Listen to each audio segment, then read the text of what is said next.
All right, good afternoon. I thought I would do another video while I was in the mood. Waddy out here, Waddy. All we can see is a beautiful plant followed by a round tail. There's the head.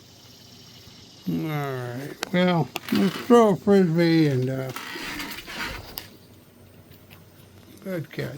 All right, so let's get back to the topic of the day: two miracles. So most of you know what I'm going through, and so I could equate trying to get miracles in my situation, but I've already had so many just with friends, family, support, medical treatment, all that stuff. So that's not what I'm focused on. I'm focused on these two political miracles, if you'd say. One, Trump escaping that assassination attempt. Just the sheer closeness of it and what could have happened.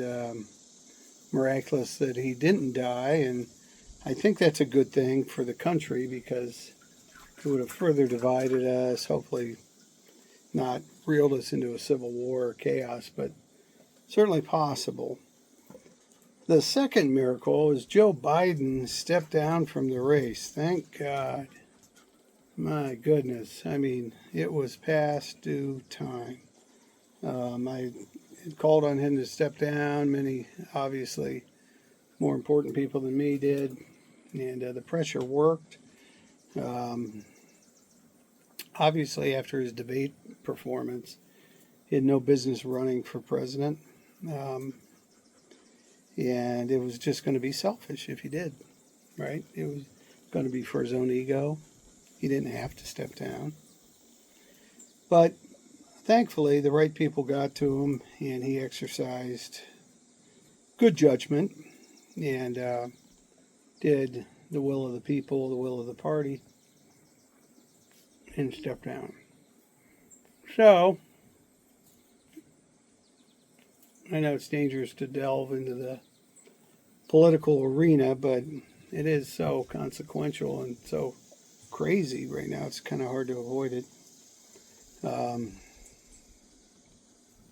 We'll see. Right now, it looks like Kamala Harris is the presumptive nominee.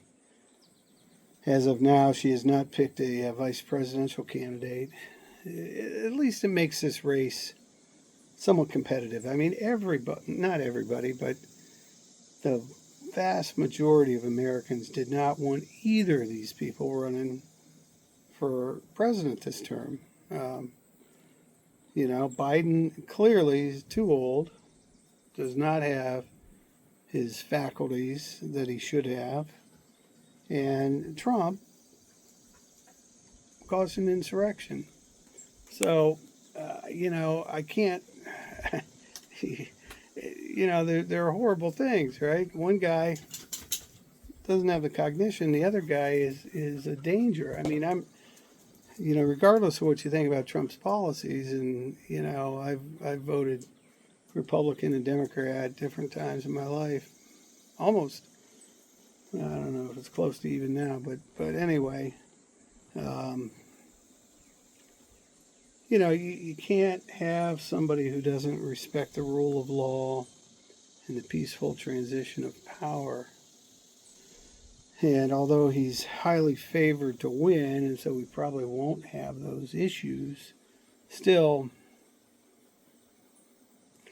it's just I can't get beyond that January 6th and those images in my mind and the insurrection, the coup, and the idea that you'd put fake electors. I mean, all this craziness, and there's no evidence of voter fraud. I'm a lawyer. I mean, it's these. He went down this this maze that some of these supporters somehow, it was what he wanted to hear, so they said it. There's no voter fraud. It's been the biggest legal case in history, and they brought 60 of them and nothing happened. And there's just no evidence, so it's crazy. So, in any event, miracles still do happen, right? Who would have thought? The craziness and how close that bullet came that he would survive. Secret Service obviously had a major failure. And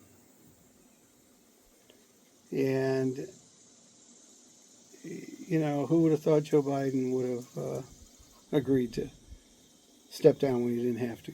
Thankfully he did. Thankfully we've got... actually, the Democrats did their part. They got rid of their candidate. And the Republicans should do the same and have somebody else out there. Because clearly the American people want a better choice than Biden and Trump. And they're going to get at least half of a better choice. We'll see. So, anyway, that's my 2 pennies. Have a good day.